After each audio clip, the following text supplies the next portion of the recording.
আজকে যে সংস্কারের কথা বলা হচ্ছে সেই সংস্কারের শুরুটা কিন্তু শহীদ প্রেসিডেন্ট জিয়া রহমানের হাত দিয়েই।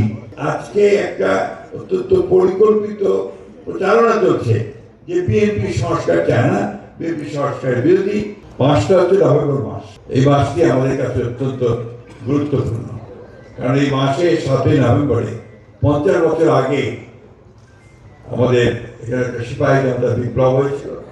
সেই বিপ্লবের মধ্য দিয়ে আমাদের দলের প্রতিষ্ঠাতা, আধুনিক বাংলাদেশের রূপকার, স্থপতি, স্বাধীনতার ঘোষক শহীদ প্রেসিডেন্ট জিয়া রহমানের রাজনীতিতে পদার্পণ করেছিলেন। এই মাসটা আমরা সবসময় আপনার অত্যন্ত গুরুত্বপূর্ণভাবে দেখতে চাই। এবার আরো বেশি করে গুরুত্বপূর্ণভাবে দেখতে চাই জন্য যে 50 বছর পূর্তি হয়েছে ওই দিনটি। এই কারণে বলছি যে শহীদ প্রেসিডেন্ট জিয়া রহমান আসার পরেই বাংলাদেশে কিন্তু পুরো চেহারা বদলে গিয়েছিল। আমরা নতুন একটা বাংলাদেশ দেখতে পেয়েছিলাম।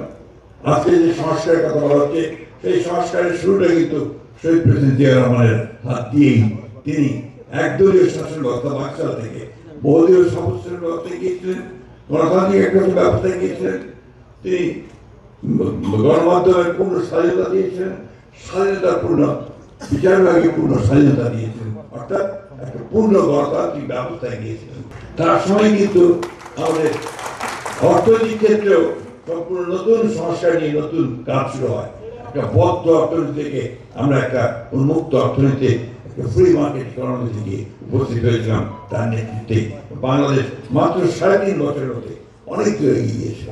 দেশের Begum Khaleda Zia president form of government থেকে পার্লামেন্টারি ফর্ম অফ গভর্নমেন্টে নিয়ে এসেছিলেন। এই বিষয়গুলো আমাদের বলা দরকার এই জন্যে যে আজকে একটা অত্যন্ত পরিকল্পিত প্রচারণা চলছে যে বিএনপি সংস্কার চায় না, বিএনপি সংস্কারের বিরোধী। ওদের স্বপ্ন পূরণে পাশে থাকতে পেরে আমরা গর্বিত।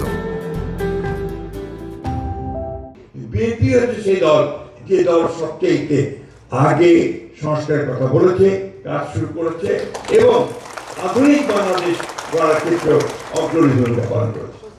একটা কথা কি যে আমাদের জেনারেশন, যেটা কিছুক্ষণ আগে দাদা বলেছেন, আমাদের জেনারেশন আমরা কিন্তু কিছুটা এই নতুন প্রযুক্তিতে অশিক্ষিত জেনারেশন। আমার নাতি আমার তো অনেক ভালো জানি আপনার কিভাবে আপনার এসব চালাতে হয়। এটা বাস্তবতা, দ্যাটস দ্য ট্রুথ।